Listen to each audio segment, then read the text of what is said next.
Hello everyone, we are back with our podcast. Avr0ra is back from Triton, and today, and it's really hard for me to believe, we have Jayser as our guest. Hello everyone, thanks for having me.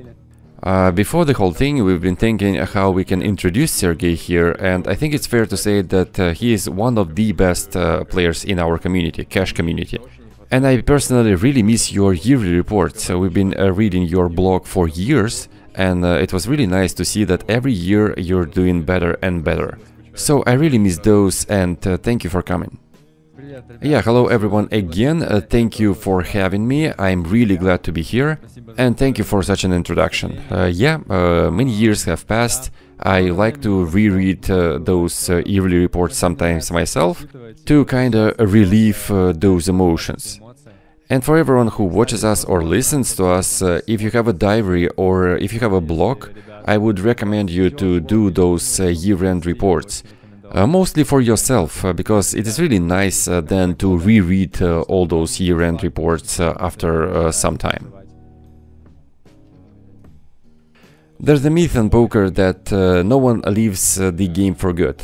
Everyone gets back after some time, maybe loses money or maybe reignites his career, but being not as good of a player anymore. A very popular question on my streams, I started streaming a lot lately: what would have happened if Avr0ra got back into the game? But the first part of it is actually a myth. We know that Jayser, Avr0ra, Give Me Up, they all left, and a lot of other players as well. And European players, Educa Poker, OTB Red Baron, all those really big names who were at the top of the game have left poker for good. And each of them has his independent reason why he got tired of playing poker. And Sergey, question for you: what substitute have you found for the poker in your life? And maybe you have some examples of your own, when people left the game for good or when they came back and it wasn't very successful. Well, I'm actually a quite experienced guy in this regard, because I've tried to quit poker 3 times. And there are those certain patterns that I see pretty much in everyone who tries to quit, including those big names that you've mentioned.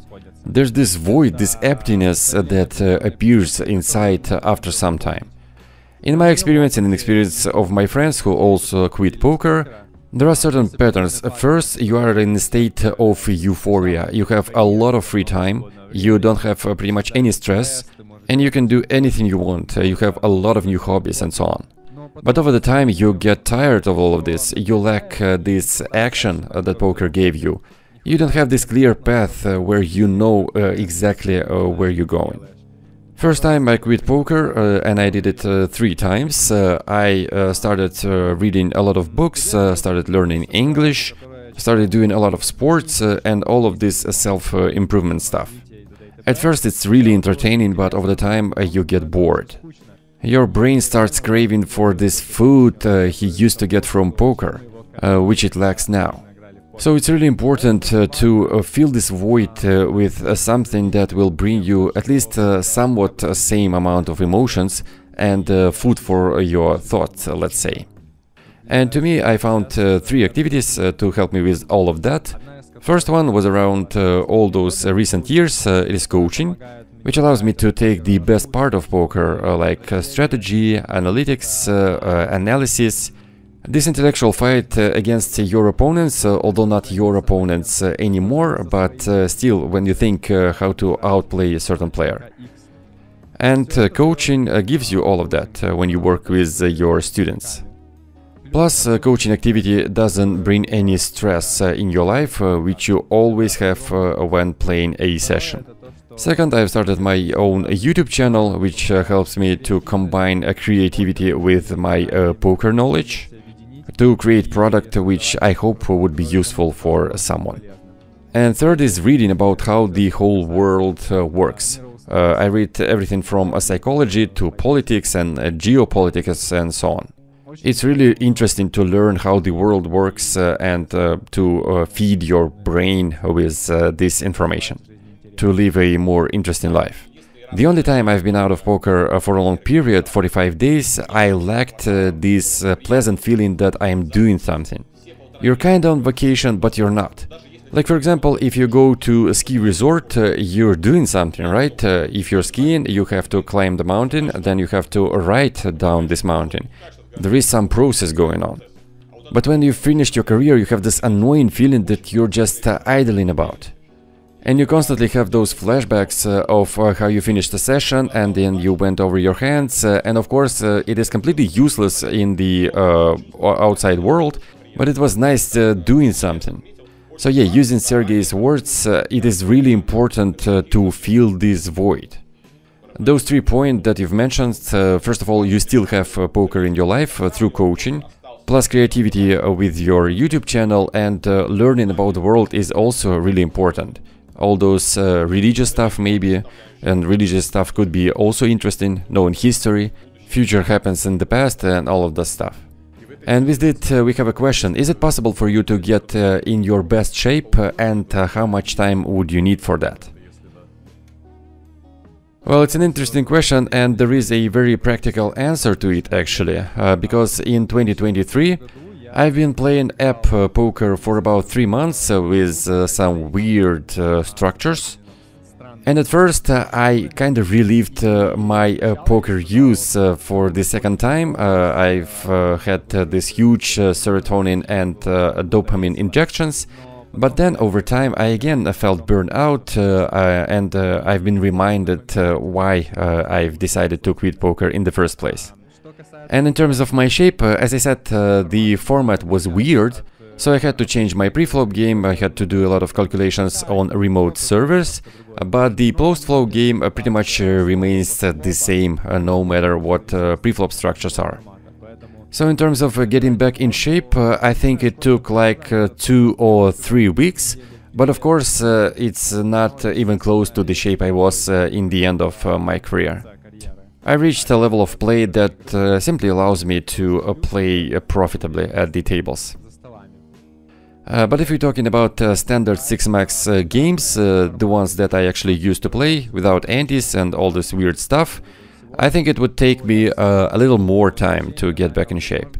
Because playing anonymously in apps is one thing, and playing against the same guys, same regulars every day who have a lot of hands on you is another. You have to work on your balance more, you have to analyze their play and find leaks, so it's just much more work. So I'd say it would take like a couple of months, maybe 1, maybe 2, for me to get back not to the top of my shape, but to a good enough shape to play well. But the very important thing is that I've pretty much never quit poker intellectually. I still do some solver work, I spent an hour or 2 analyzing hands every day. And before this podcast I wanted to walk around a little bit, but still I worked on some hands. It's still very interesting for me, and these new tools really help a lot, like GTO Wizard. Everything is so much faster with it. I remember before quitting poker, I had to create a game tree in a simple preflop or simple postflop, and then you leave it to calculate on the server for the whole night, then you edit it in the morning and you recalculate, and so on and so on. It took so much time, so much more time. So with a nice algorithm of improving your game, you can improve really fast today. Yeah, and I have a question in this regard. There was a moment, like aha moment for you, when you completely switched from just working on some hands overall to working only with software, to go over some spots really meticulously, like small blind versus big blind, button versus big blind, and so on, some 3-bet pots maybe. So you changed your approach, thinking that you don't actually gain much from just going over your hands, and you should work much more with the software. And now, since the time has passed, do you still think the same? Or maybe I was all wrong about it?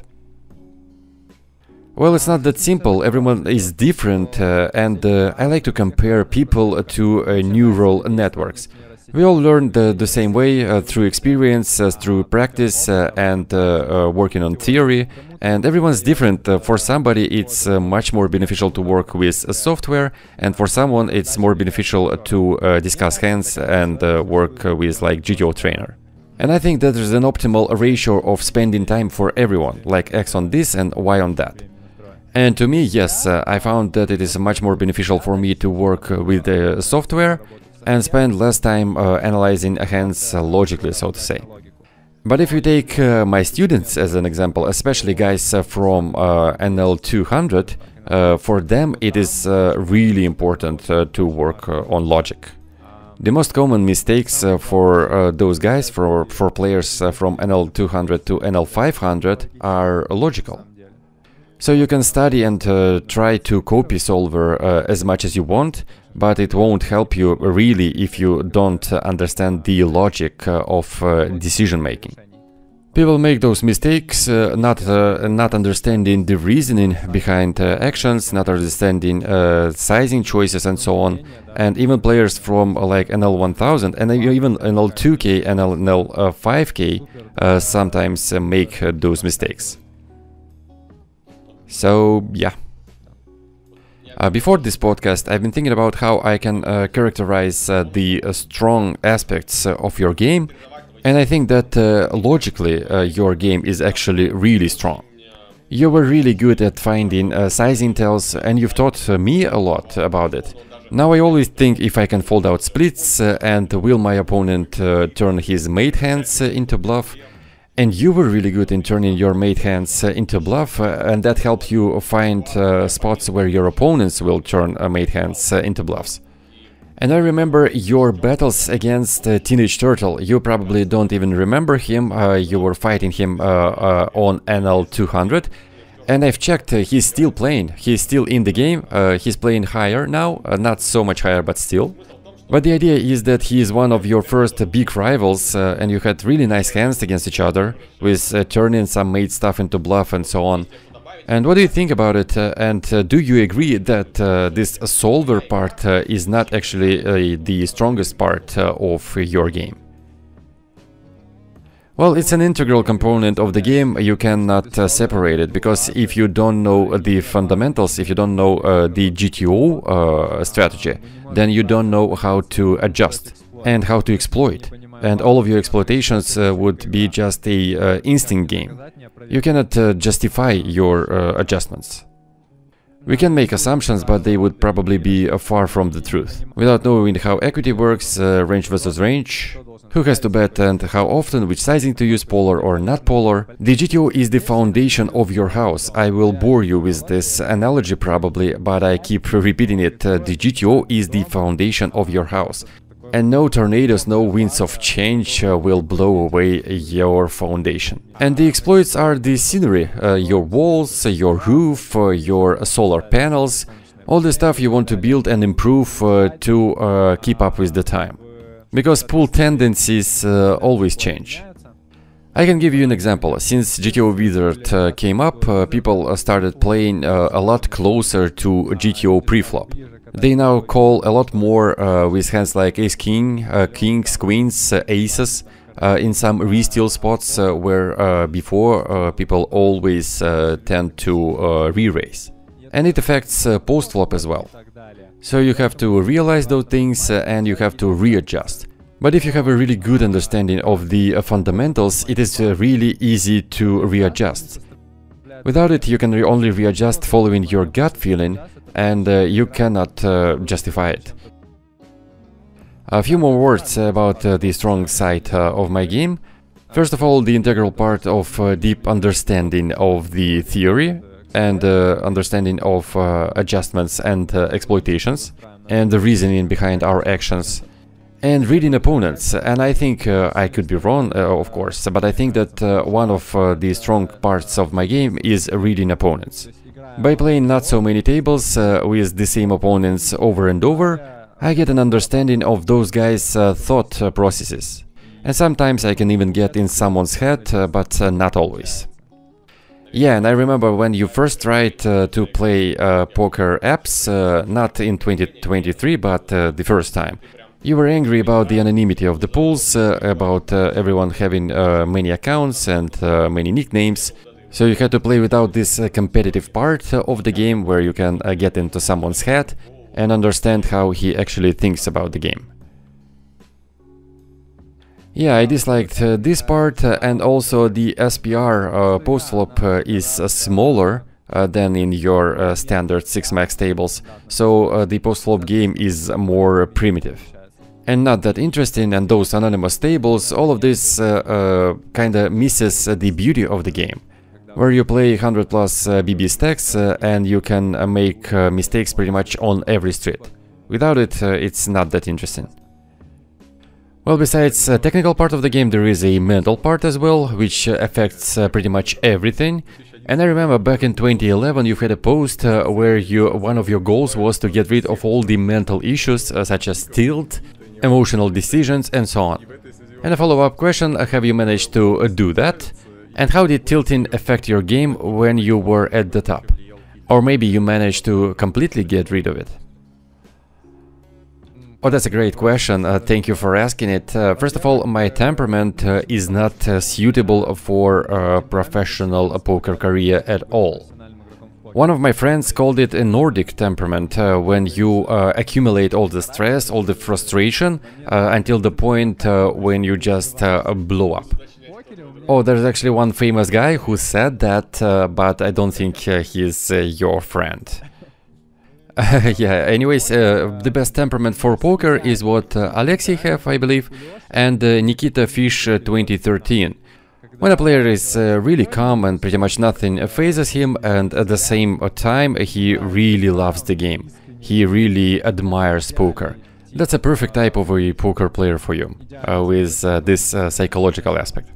Well, my psychological type, on the other hand, is not perfect, and up until 2017 I had really big issues with tilting.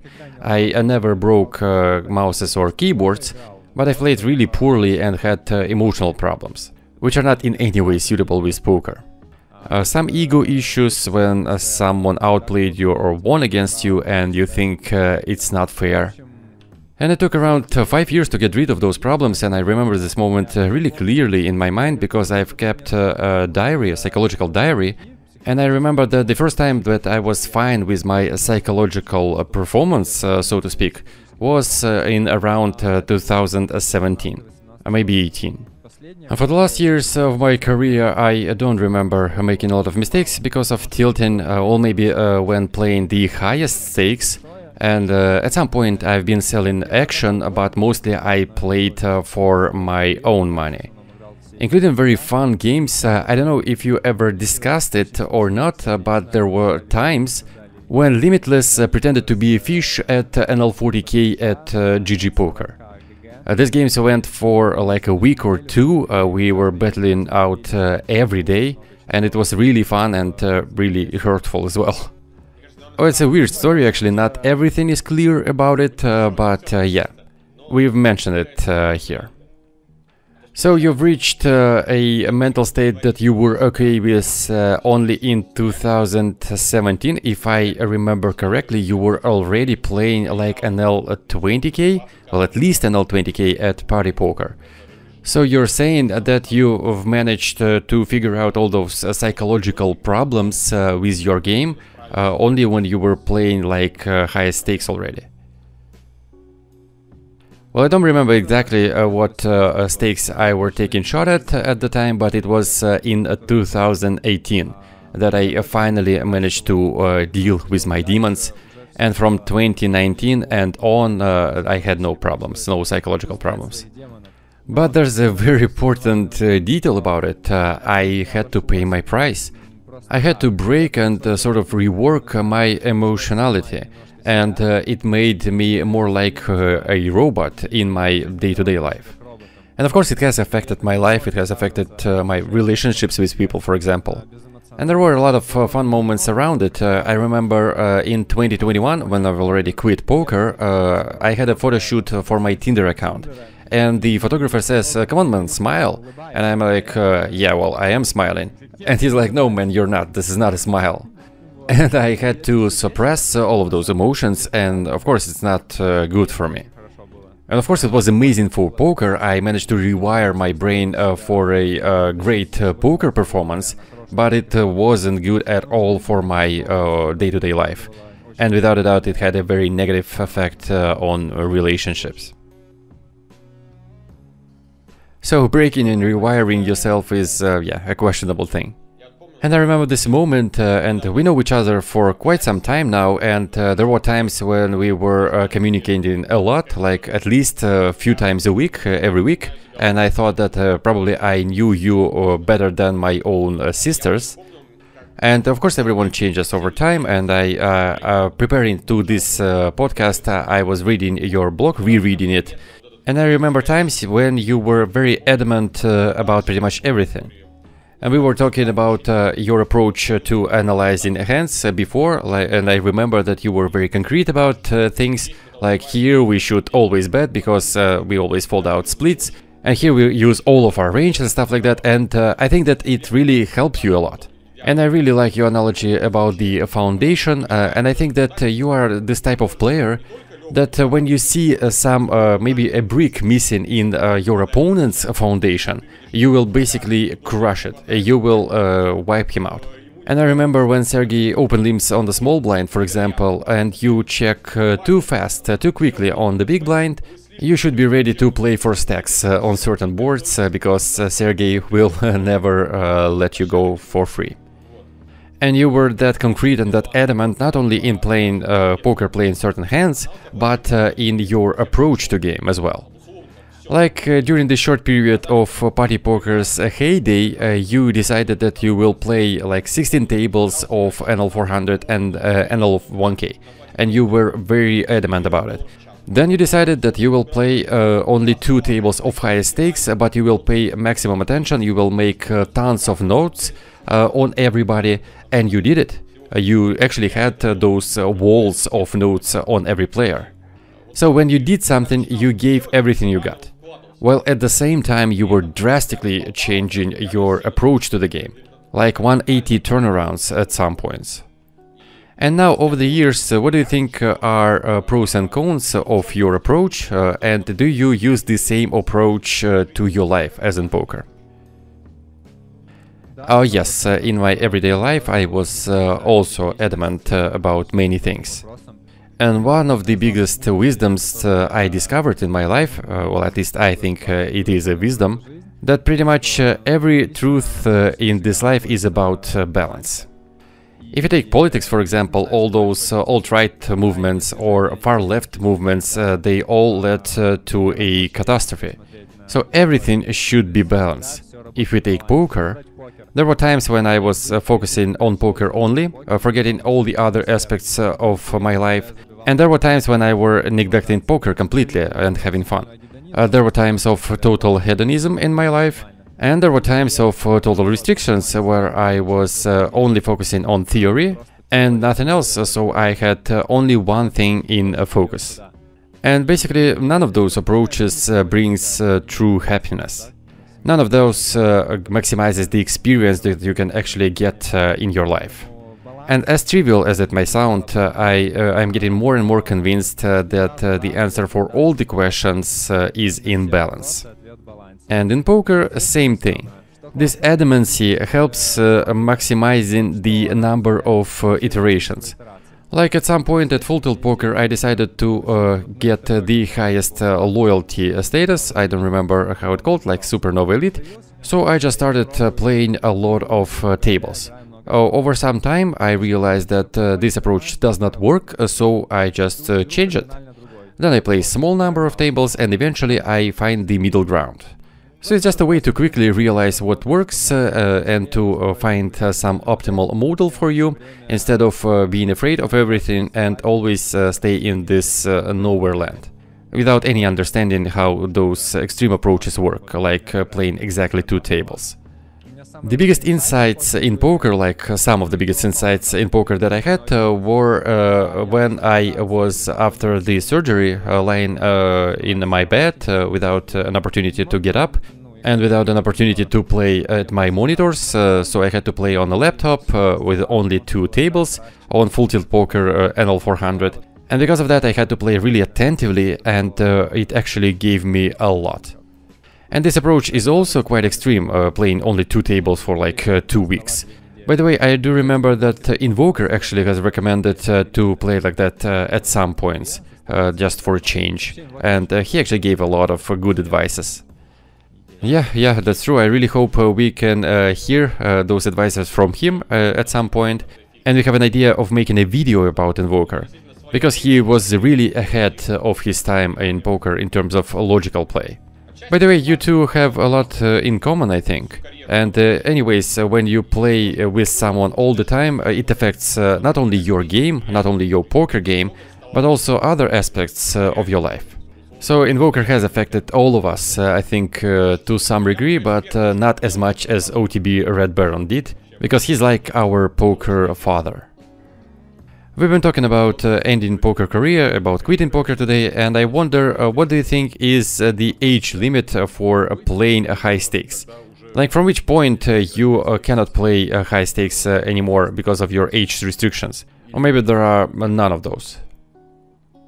I don't think there are any age restrictions because before we were thinking that our brain is not flexible anymore after we reach age of 25. But this myth was debunked eventually, and now we know that our brain is flexible throughout our whole life. It just gets less flexible over time. So if you spent your whole youth trying to shape a poker calculator out of your brain, I don't think that when you reach like 40 or 45 years, you will be at a disadvantage against young guys like 20 or 25 years old.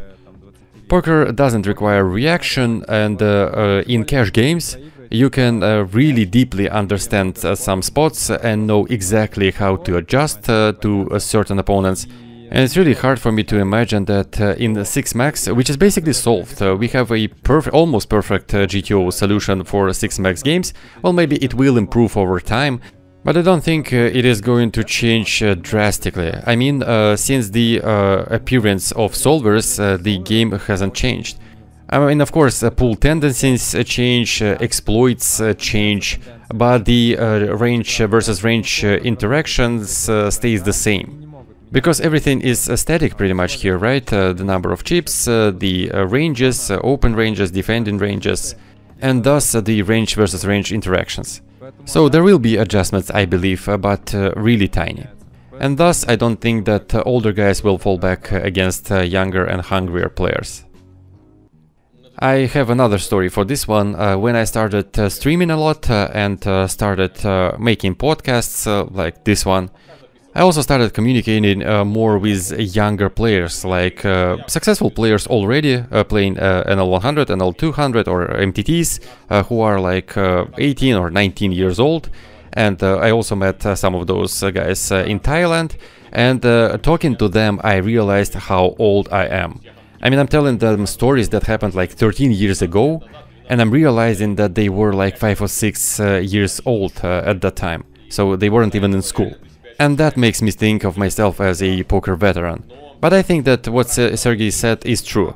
Like, we have a good example in chess players. There are many 40 plus years old guys who are still at the top. Well, maybe they are not real contenders for the title, but they are still like top 10. And they can stay there for quite some time more. So yeah, in poker, experience also plays a big role, and again, we don't need a reaction here. So you can keep on playing if you really like it. But of course, it's gonna be much tougher for you to start playing like at the age of 30 or 35. And it would be a miracle, in my opinion, if you can achieve the highest spots in poker game starting after 30. But it's more than real to have some fun, to climb up stakes and to actually make some money. And also, talking to those young guys, sort of in retrospect, you realize that everything, pretty much everything that you did in poker was good for you. All of it was useful, some more, some less, but if you spend time doing something which is not really helpful, you realize it and you switch to a new thing, as Sergey said. Maybe it wouldn't be as quick as it worked for Sergey, but you will eventually change things.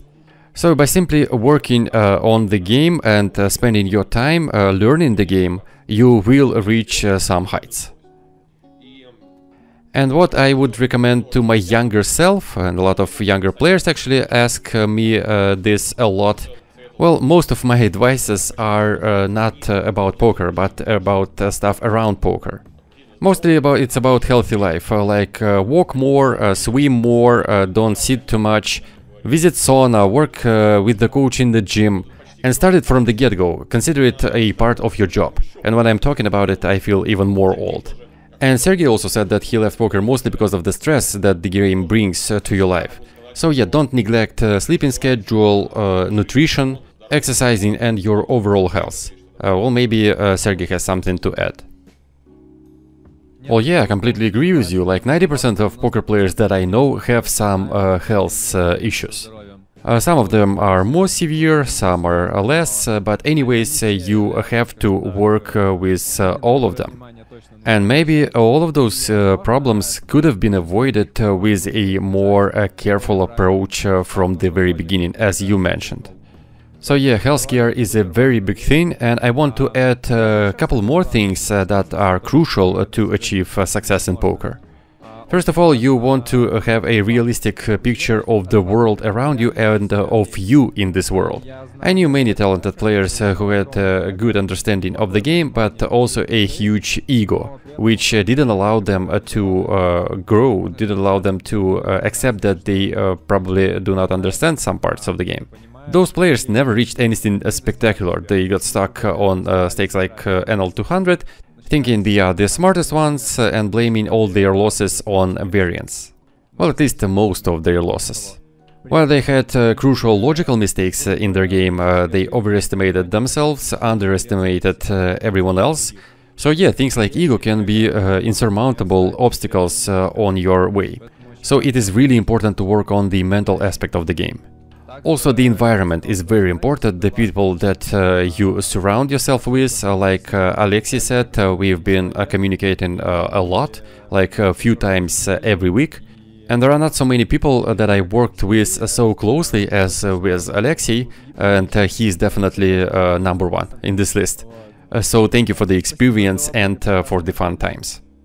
And if it wasn't for all those guys who helped me so much, I wouldn't ever achieved anything that I have achieved in my career. And there are almost no people who achieved everything by themselves without any feedback. Yes, your poker environment plays a huge part in your career. And it is also important that you surround yourself with highly motivated people. Like, for example, Sergey, he is extremely motivated. Maybe it has something to do with his adamancy. What do you think of it yourself, by the way? Is it natural, like some people are naturally calm and some people are naturally motivated, like Sergey? Like again, he can set a goal for himself, like only playing 2 tables and writing a wall of notes on everyone. And even if he stops doing it after a week, he will still go through this week without skipping a bit. So if he decides something for him, he goes for it 100%, and nothing will stop him. I think it's almost impossible to instill these qualities if you don't have it naturally. Same with Calamity, like people ask me how are you so calm after getting a bad beat after bad beat, and I don't even know what to answer. I'm just calm because I am. I also been cooling other guys before, so yeah. And just as those guys on my stream, I wonder how did you force yourself to spend so much time on poker? What do you have to say? Well, I think that mostly this high motivation comes from the bad childhood. Now you try to prove to yourself and to everyone around you that you are worth something. So yeah, all of it is coming not from a good background. If you're born in New Zealand, for example, and you were surrounded by comfort your whole life, I think it's really hard to become this highly motivated achiever. But on the other hand, I wouldn't say that it's so great, actually. When you live your whole life in a struggle, it's not as amazing as it might look like. Yeah, probably a level of happiness has something to do with it. The best thing is to keep balance. I would also like to add that when I had really tough times in my career, Alexei told me that he never knew a single guy who had put a lot of effort into the game and hadn't succeeded. So your work ethics affects the success of your poker career much more than you would probably think. Yeah, Sergey pointed out, if you ask a guy who achieved a lot, yes, maybe the level of happiness throughout his life, throughout his career wasn't very high, But if you ask him about all of this, and maybe it is a deviation, as you said, probably you're right, but on the other hand, it helps you achieving like really big things in life. When I talk about this stuff, it always reminds me of a phrase from Avr0ra. He said that the best things that you have in life you achieve with the most struggle. So it's impossible to achieve something in your life that you would be really proud of without putting a lot of effort into it. So yeah, this whole thing is not that obvious. Plus, when you put a lot of time and a lot of effort into poker, and you do everything right, you set correct financial goals and you reach it, in the end of the day, you buy a more comfortable and more free future for yourself. The key thing here is not to go to the extremes. Don't be obsessed with poker too much, because it could lead to some health issues, and it is exactly what happened to me. It is not a price I should have necessarily paid for my success with a more balanced, more well-thought approach. Maybe the results would be less in the end of the day, but I don't think it would affect my life that much. Well, it's not necessary that your results would be worse, because, I mean, with a more balanced approach, you would probably reach your absolute top a little bit later, not in 5 years, but like in 7 years. But you could be still playing the game and maybe enjoying it much more.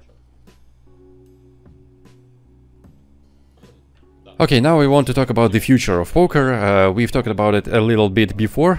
We had some connection issues, so we have to restart the podcast. And I know that you are pessimistic about it, all those things like poker has only 2 years left, as they always said. Is kind of true, and all of those neural networks is a big threat for online poker. But in my experience, I've heard so many times that poker is about to die, that the game has like 2 years left and it's still dying. The first time we've heard about it, and you, Sergey, is very familiar with it, when the first bots appeared. It happened on PokerStars in like 2013. And everyone was skeptic about the game, that the bots will take over, they are already better than humans. But the whole thing eventually balanced out, because you can't use too many bots, then they are not so profitable and so on. So yeah, the situation kinda resolved. And when for the first time a poker bot outplayed human in a heads-up match, everybody was very skeptical, but then it turned the other way around. And maybe everything will stay at the same level pretty much, maybe those neural networks will kill poker, but not as fast. But I believe your opinion differs. Well, not exactly, let me specify some things. In terms of poker overall, I have a positive vision of the future of the game, because with the development of technology, people overall get more wealthy, they have more free time, and it's a big positive for gambling industry. I mean, more people have more free time and more money, and more people can throw their chips around at the table. And you, Alexei, told me after coming back from Triton that you were impressed by the number of recreational players at the top tournaments, which resulted in a good expectation. So yeah, the whole picture for poker itself is positive, in my opinion, but it's negative for online poker. And yeah, before the disconnect, we were talking about an important thing, that if you really love poker, if you really enjoy the game, and you are ready to then at some point switch from online to offline, well, maybe because you cannot beat top stakes anymore or anything else, then of course go for it. But the thing is that a lot of players are in the game simply for money. They don't really enjoy the game, they don't really love it, they consider it their job and they just play to make money. This approach is not a good one, in my opinion, because many of those players will end up with not enough money to their name. Because without the love for the game, as pretentious as it might sound, you will never reach the top. And being a mediocre player, playing like for 10 years and then quitting poker without a lot of money in your bank account and without any other skills in life, well, it's a tough spot to be. So whether you want to start or not, it's up to you, and I think that the future of online poker is not as bright, but I assume that everything is gonna be fine with live games. So if you love the game, every door is open for you, at least in live games. And no AI can destroy it, in my opinion. Yeah, the key point when deciding whether to pursue a poker career or not, and I've been talking about it in many interviews before, is enjoying the process. If you really enjoy the process, then you should continue. But this is only for those who is still deciding whether to play poker or not. If you have decided already, then the previous answers from Sergey would be more important for you. One more topic I wanted to discuss with you. Recently, me and BRD, we were talking about the relation of poker to sports. And I think it's a great topic to discuss with you specifically, because you are a classic example of an athlete. I mean, you've put all of this effort, you've dedicated your life to game, and if you compare you with a chess player, for example, well, I don't know who, well, let's say Fabiano Caruano. I mean, we're not gonna compare you to Carlsen, because Carlsen is more like Linus Love. But yeah, for those who know, you are like Fabiano Caruano. Well, I see basically no difference between you and him. Well, maybe he makes more money. Because at the very top of the game, in chess, you make a lot of money through advertising, and he's American, they pay a lot for ads there. But all in all, I see no differences. So if chess is considered a sport, then poker should be as well. And in chess and every game pretty much, by the way, do you agree with all of that? That poker is sport? Yes, for you specifically. Well, it's a question of terminology. You can call it a competitive game, for example. Yeah, I agree, but in the end of the day, it's not just gambling, right? You can play poker differently. And Sergey is a great example, because if we take his poker career, I see no gambling in it. Well, maybe at times, in some moments, but overall, no. So, where I'm going with all of this? We were thinking about how we can classify or categorize poker players. Like fantasy leagues, you know, we can come up with player cards. And we can make this pentagon of strengths, like, you know, they use in many computer games. You have 5 characteristics, you put each of them from 0 to 10, and then you have this pentagon of player strengths. So I came up with 5 characteristics myself, and I've already put you in there, so I assessed you. And now I want you to assess yourself the same way. And one more player, but with this later.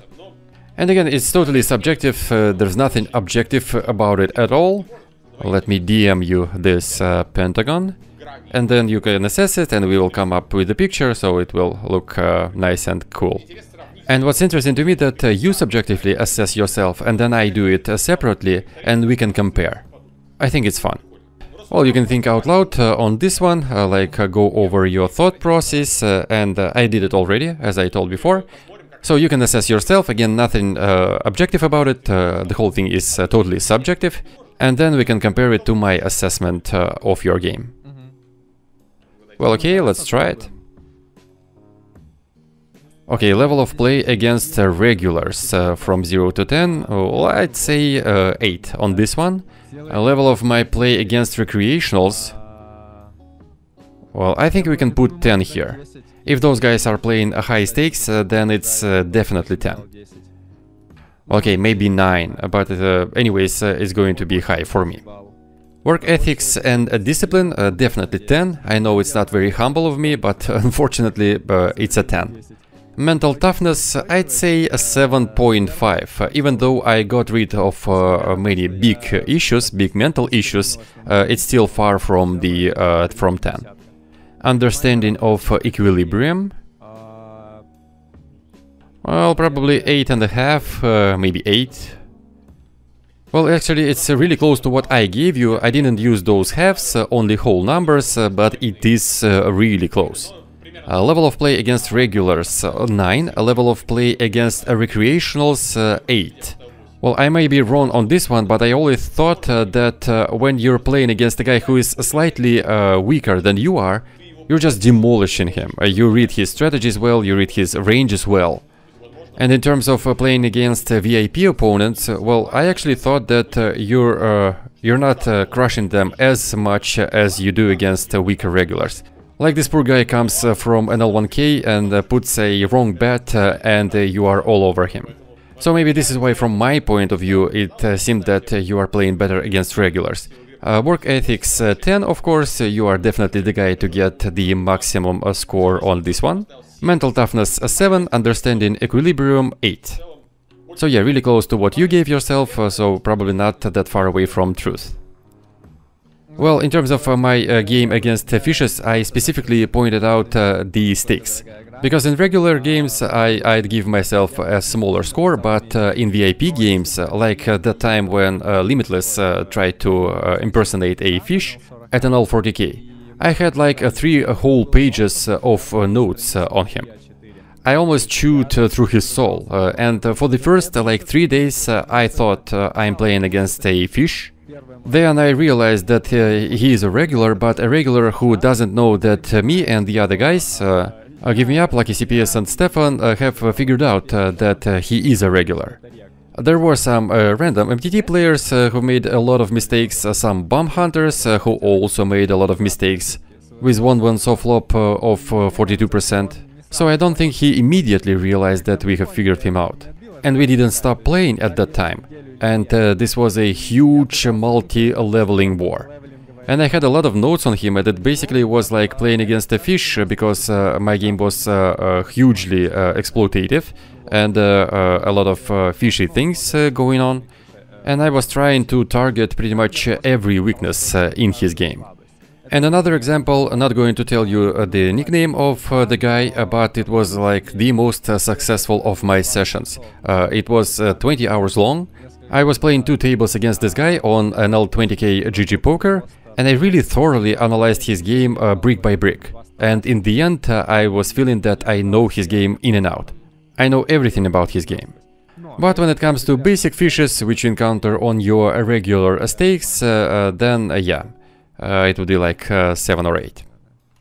Yeah, and again, from our talks and from the hands that we shared before, it seemed to me that you dedicate more of your time to regulars than fishy players, especially weaker regulars. But again, I could be wrong. Okay, now I want your subjective opinion on the other player, not you this time. Same 5 points of player strengths, but this time for Stefan. Again, we both evaluate him and then compare, and I think you know Stefan's game really well, so it's not gonna be hard for you to do that. Okay, but I will assess 2021 version of Stefan when I played a lot with him. This is the time when I knew his game most well, and when we met at the table, although no, I wasn't playing already at the time, but we were still talking about the game at times. Okay, his level of play against Rex, definitely 10. His level of play against recreationals, well, I'd say at least 9. Work ethics, it's hard to tell, because for Stefan it comes in waves. Sometimes he does a lot, sometimes less. And I remember during 2016 and 2017, when I was working on my game a lot, Stefan worked much less, but he understood the game much more. And I felt bad about it. Why do I have to spend 3 times as long as Stefan to understand the same things? But I should also mention that over time it changed, and there were times when Stefan worked on his game maybe even more than I did, and I always worked a lot. So this one is really hard to determine. So it came in waves. Sometimes he worked more, sometimes less. It's really hard to tell. Well, let's say let's give a range, right? From 2 to, let's say, 9 or 8. Yeah, it's tough. I can say from 2 to 10 because those 10 periods were like 2 months top. Okay, let's go with 6. Well, in the end of the day, the guy is like top 1, 2, 3 players of the world right now. So yeah, we must show some respect. Mental toughness. Well, this one is not easy.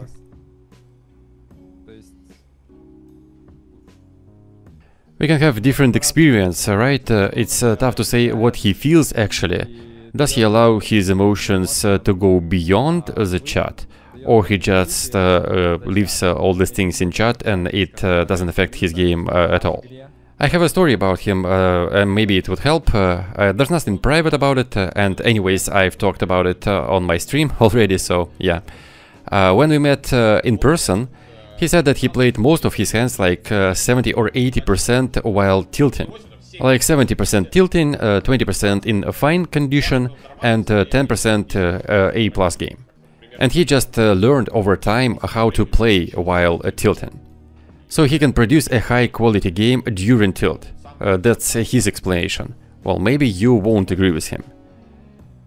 Well, yeah, that's the point. What he calls tilting, for other guys who play like NL100 and L200 would be a completely different thing. So when he's tilting, he's basically playing a not theoretical, very wild variance game, which still works. So he makes crazy calls at times, but they still work. So we can't call it sort of classic tilt. So yeah, this question is really tough. Well, let's go with a 7, I don't know. Well, maybe he did play 70% of all of his hands while tilting, but his tilt is very different from those guys who smash their keyboards. And finally, understanding the equilibrium, I'd say 9. Okay, now my turn. Level of play against regulars 10. Well, it's really tough for every regular to play Stefan with deep stacks especially. We can even put 11. A level of play against recreationals 9. Although could be 10 as well, because the way he plays against recreationals, the way they tilt against him, and all those hands where he 4-bets ace 8 offsuit, and then plays for stack. Well, I never had, even once in my career, a situation where I stack off in a 4-bet pot against a recreational with hands like ace-8. He has tons of those examples. And he also mostly wins. So he knows how to play recreationals, it's just that his style is different. Work ethics, I went with 4. I think he always had problems with discipline. All of those 30-hour sessions where he trying to make up for all his losses. I don't think it's positive, although maybe for him it's not that negative as well. Maybe it's just his style that he cultivated over the years. Mental toughness 5, although maybe it should be a little higher. I've been thinking about it for quite some time during the flight, and I came to a conclusion that this number should be a little lower, because I also take into account his later years. And when playing Stefan, it feels like you're playing a grandmaster who is outplaying you every step of the way, but at some point he just presents you a huge gift, like he pays off your aces with some trash, when it is actually obvious that you have aces. So yeah, it looks more like tilting to me. And I have a name for those occasions. I call it presents from Stefan. He clearly outplays you, he has an edge, and then at some point he gives you this huge present, which demolishes all of his edge completely. So how can you call it but tilting? And finally, understanding of the equilibrium, I went with 9, but it's a tough one as well. Because he didn't work as much with solvers as you did, although still a lot, of course, but it seems that he just understands it naturally. When I was preparing for him and went over his hands in deep stacks, like 180 BBs, no one knows what to do there, no one studies these spots. But he always knows what to do, it's like he feels it. When to attack, when to pot control, which types of hands to use, when to play for stacks, it's like he feels it in his gut. So I can't give him a low score of understanding of the equilibrium, a low for the level of his play, I mean, because even though he maybe not understand everything, it's like he's feeling it.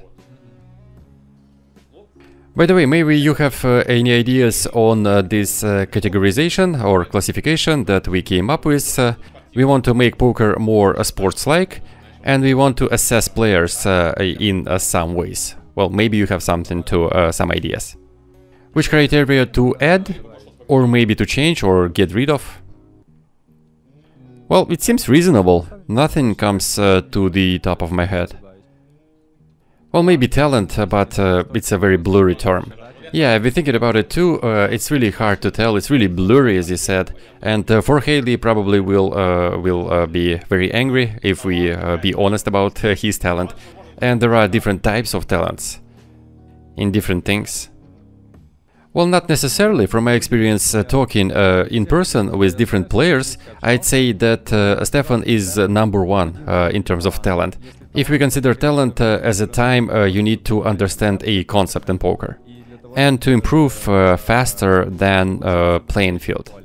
In this regard, Stefan is definitely a top 1, 2, 3 player in the world. And it is talent. Well, I actually have 3 examples of very talented players. Number 2 is Nikita, Avr0ra, who managed, before all the solvers came out, create a strategy which was really balanced and really close to what GTO strategy looks like, using his Belarusian calculator to estimate things and then to implement them into his game. I think it is also an example of his natural flair, of his talent to solve the game back in the day, where there was a huge difference between those guys who had information and those who hadn't.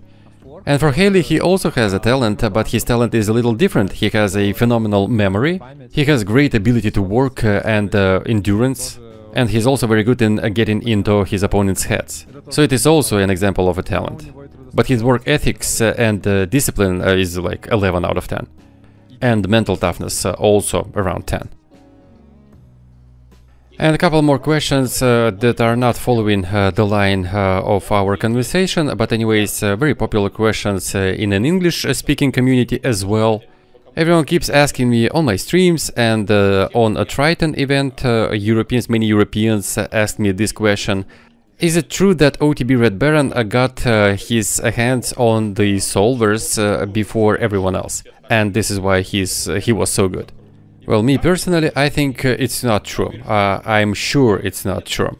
I mean, maybe you have a different opinion on this one, and I should have probably give you my take on this one, but whatever, I'll keep going. Overall, Baron's game is very logical. I was going through his database, and every decision that he makes is reasonable. You can see what he's trying to accomplish. So what's your take on that? Many people from our community and from European community asked about this one. After this interview with first solver developer, when he said that he sold this one before releasing to someone, and everyone's sure that the someone was OTB Red Baron. So what do you think? Well, this is the rare occasion where our opinions are completely different. I think, well, I'm not exactly sure, but I'm like 90+% sure that he got his hands on the solver before everyone else. Because his game was completely different from everyone else's game, and he made some exploitative moves that you can't come up with without a deep understanding of theory. And back in the day we didn't have any tools to quickly study theory. So yeah, he probably had some tools, like the one the Kanu had, but he probably worked more in terms of time spent and in terms of efficiency. Yeah, I would bet a lot on this, because his game was like 2 steps ahead of all the playing field. We had Nikita, Katya, Haley, Muha. They all played in a similar style with high C-bet frequency, high barreling frequency, high 1-1 soft flop. And then there was Baron, whose red line was never high, but he pretty much printed EV, with huge win rates. He is probably the most analyzed player in the history of the game, and it's worth something, right? And also, since the solvers were released, he kinda lost his shape, so to say, pretty quickly. I mean, he also played in 2020, right? And solvers appeared in like 2015. Yeah, let's be honest, he didn't play too much after. So yeah, 5 years after he was still playing, I played against him in the end of my career. And he was a tough opponent, just as always, but he wasn't this guy who is 2 steps ahead of everyone and who is pretty much unbeatable. Well, maybe it's not because the solvers were accessible to everyone, maybe it's because everyone was analyzing his game, everyone was studying his game, and when everyone prepares for you, when everyone at least gives you a lot of respect, it is much tougher to keep winning a lot. For example, if people know that you don't like big bluffs, then what you can do about it? People will just pay less when you bet. So this is also a factor.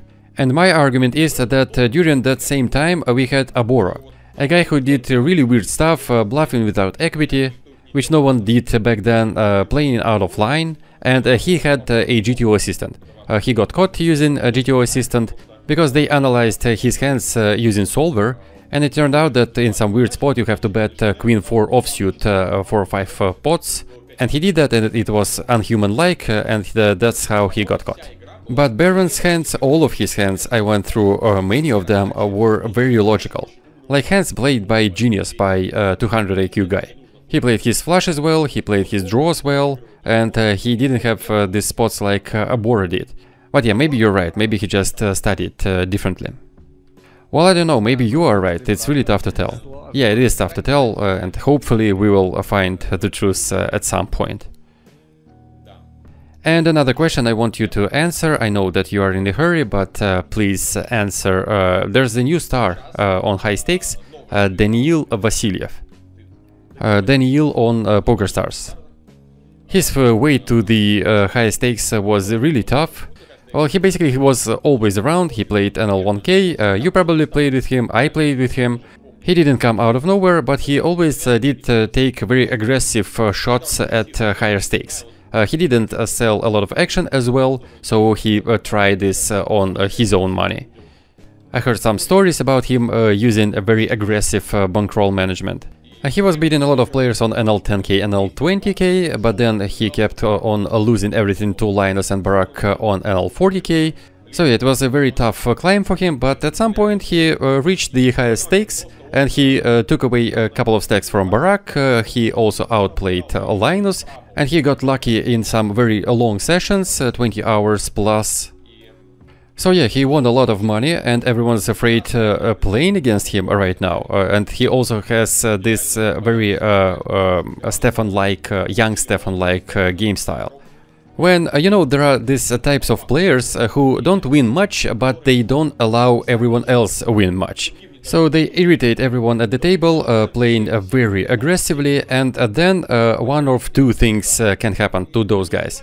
Either they understand they don't have to be that aggressive, and they control their aggression and they start winning much more. Or the second option, which is really rare, and what actually happened to Stefan at some point. The guy got so good at this I won't allow anyone to play style, that he actually started winning decent money.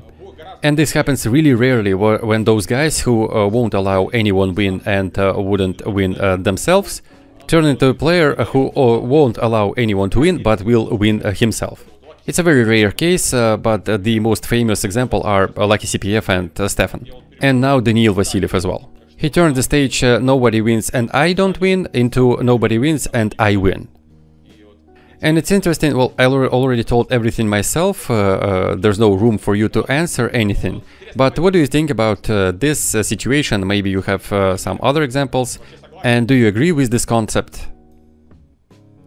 Yes, I agree. The only note here is that I wouldn't add Lucky CPS to this list because I know him, he was a very good player, a very good winning player back in, when did we play Rush NL400 at FTP? Probably 2014? Well, I have a counter to that.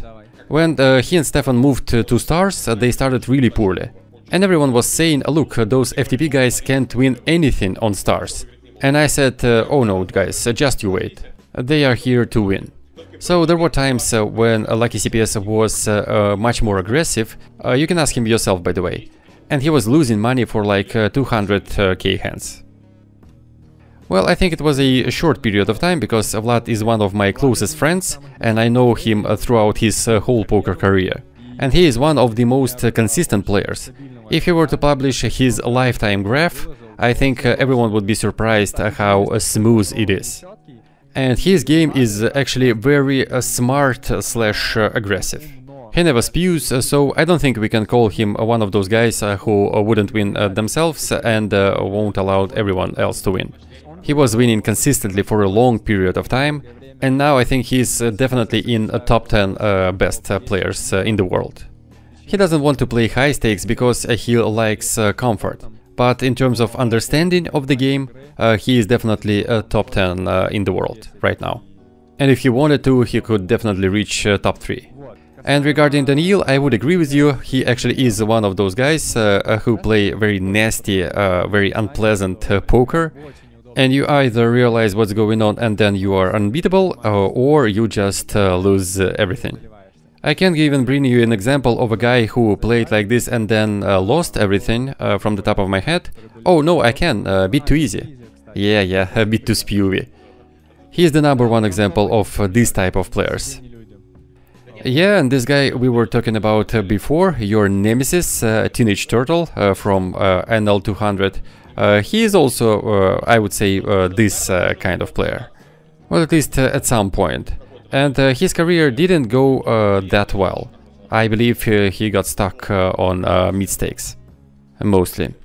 Billy Joaquin 41, maybe some old school guys can remember him.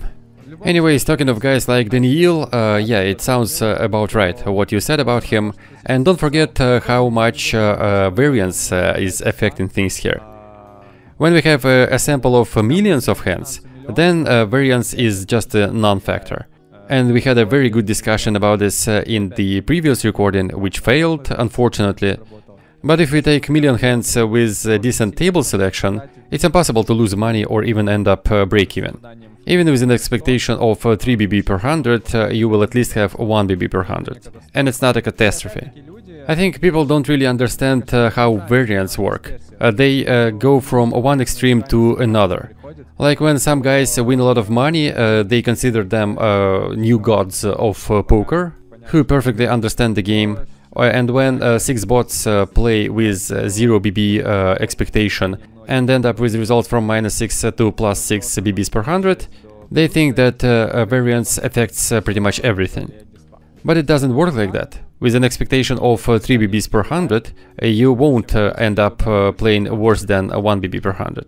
But in the short run, without table selection, which is what Daniil does, the influence of variance is huge. Unfortunately, or fortunately, for him at least, if he feels better in this environment than his opponents. So he either broke the ceiling and finally learned how to use his peculiarities against others, or it's just an upswing and the time will tell. But this approach overall, and we were talking about this stuff in our last video for Gypsy Team, this approach when you take all of your money and you go playing the highest stakes possible, if you take everyone who ended up losing everything and finally making it throughout years and quit poker with some money, those guys are just a survivorship mistake. Because this approach statistically is suicidal. It's like playing martingale strategy in casino when you double up every time you lose. Statistically, you cannot win using this strategy. Well, with infinite iterations, you wouldn't win. But in real life, well... You know, back in the day, many people used this strategy, I remember, when you climb up the stakes, when you have like 10 buy-ins of the next stake. And from reading Baron's blog, I know that he tried these aggressive shots on high stakes. I mean, he's the guy you would never expect doing that. I mean, no one ever saw him tilting, but he always tried playing 5k with 20 buy-ins and then losing all of it, and coming back to NL500 Zoom, and punished himself by grinding it non-stop. Well, it's different, let me finish this point, it's different. When you try this aggressive shot with 10 buy-ins, for example, but after losing 5 buy-ins you go back, so this way you would never lose everything if you have a stop loss of 5 buy-ins. But then the example you gave in the previous recording, where you use all of your money and you put it at the table and you play for everything you have, well, in this case you either win thanks to variance, and then after some time you realize that this was a very poor decision, or you just lose everything you have. So yeah, I wouldn't recommend anyone doing that. Yeah, I agree. BRD, do you have any questions left? Well, I really wanted to ask Sergey who are the top 5 players according to him right now, but if he doesn't follow poker scene, well, maybe you've heard of some players who are really good and who you would like to play against.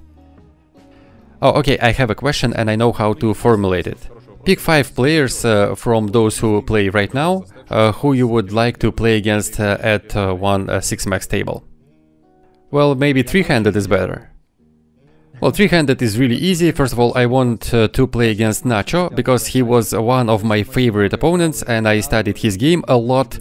But I do realize how good he is right now and that he would most likely outplay me.